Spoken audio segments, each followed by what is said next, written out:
নমস্কার বন্ধুরা, তোমরা নিশ্চয়ই সবাই খুব ভালো আছো আর আমরাও ভালো আছি। আজ যখন বাজার থেকে মাংস নিয়ে আসলো তখন আমার হাতে একদমই সময় নেই, মাত্র আধ ঘন্টা সময় আছে। আর তখন মাংসটা ধুতে গিয়ে আরও 10 মিনিট চলে গেল, সময় আছে মাত্র 20 মিনিট। তো 20 মিনিটে কি করে রান্না করব বুঝে উঠতে পারছিলাম না। তো হঠাৎ করে মনে হলো না, প্রেশার কুকারটা চাপিয়ে দিই, কুকারেই করে নেব আজকের মাংসটা।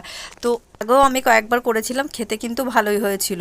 তো আজও তাই করলাম, খুব তাড়াতাড়ি করে কুকারটাকে আমি বসিয়ে দিলাম। আর এদিকে মাংসটা ধুয়ে নিয়ে এসে নুন হলুদ মাখিয়ে আর একটুখানি জিরে গুঁড়ো মাখিয়ে কয়েক মিনিটের জন্য এটা রেস্টে রেখে দিলাম। আর এইদিকে কুকারটা বসিয়ে একটু তেল দিয়ে দিলাম। তেল দিয়ে এর মধ্যে আমি দুটো দারচিনি, দুটো এলাচ আর একটা তেজপাতা আর একটুখানি গোটা জিরে ফোড়ন দিয়ে ওর মধ্যে আমি যখন প্রেশার কুকারটা বসিয়েছিলাম তখন কিন্তু কয়েক টুকরো আলুও কেটে নিয়েছি। মাত্র 3টে মাঝারি সাইজের আলু কেটে 2 টুকরো করে কেটে নিয়েছি, সেটা এর মধ্যে দিয়ে দিলাম এবারে। আর কুকারটা এদিকে খুব বেশি পরিমাণে গরম হয়ে গেছে, যাই হোক ওর মধ্যে দিতেই প্রচণ্ড ধোঁয়া উঠছিল। আর এটা দিয়ে একটুখানি আমি লবণও দিয়ে দিলাম যাতে আলুর ভেতরে লবণটা ঢুকে যায়। আর এই ফাঁকে আমি কিন্তু পেঁয়াজটা কুচিয়ে নিয়েছি। আর এইদিকে পেঁয়াজটা কুচাতে গিয়ে আলুগুলো একটু বেশি লাল হয়ে গেছিলো।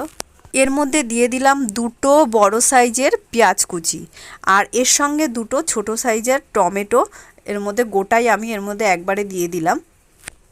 আর 1 চামচ লবণ এর মধ্যে দিয়ে আমি নেড়েচেড়ে নিলাম। আর এইদিকে আমি আদা আর রসুন গ্রেট করে নিয়েছি, আদা রসুনটা গ্রেট করে এর মধ্যে দিয়ে দিলাম। একটুখানি নেড়েচেড়ে এর মধ্যে ম্যারিনেট করা চিকেনটাকে দিয়ে দেবো। তো চিকেনটা ঢালতে গিয়ে দেখি বাটিতে বেশ কিছুটা জল রয়েছে, একবারে ঢাললাম না, তো খুন্তি দিয়ে তুলে তুলে দিলাম, তাহলে তলায় যে জলটা রয়েছে ওটা থেকে যাবে। মাংসটা দেওয়ার সময় আমি কিন্তু গ্যাসের ফ্লেমটাকে বাড়িয়েই রেখেছিলাম।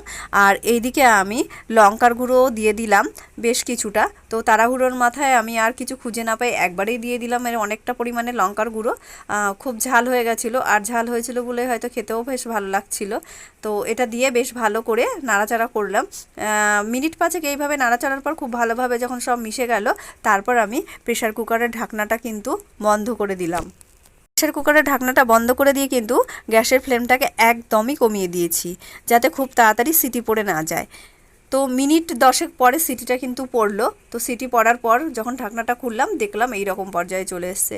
তো একটু আলু কিন্তু আগেই ভাজার সময় একটু লেগে গেছিলো, তো কিন্তু কুকারে যখন ঢাকনা লাগানো হয়েছিল তখন কিন্তু এটা লেগে যায় না, এটা আগেই হয়েছিল।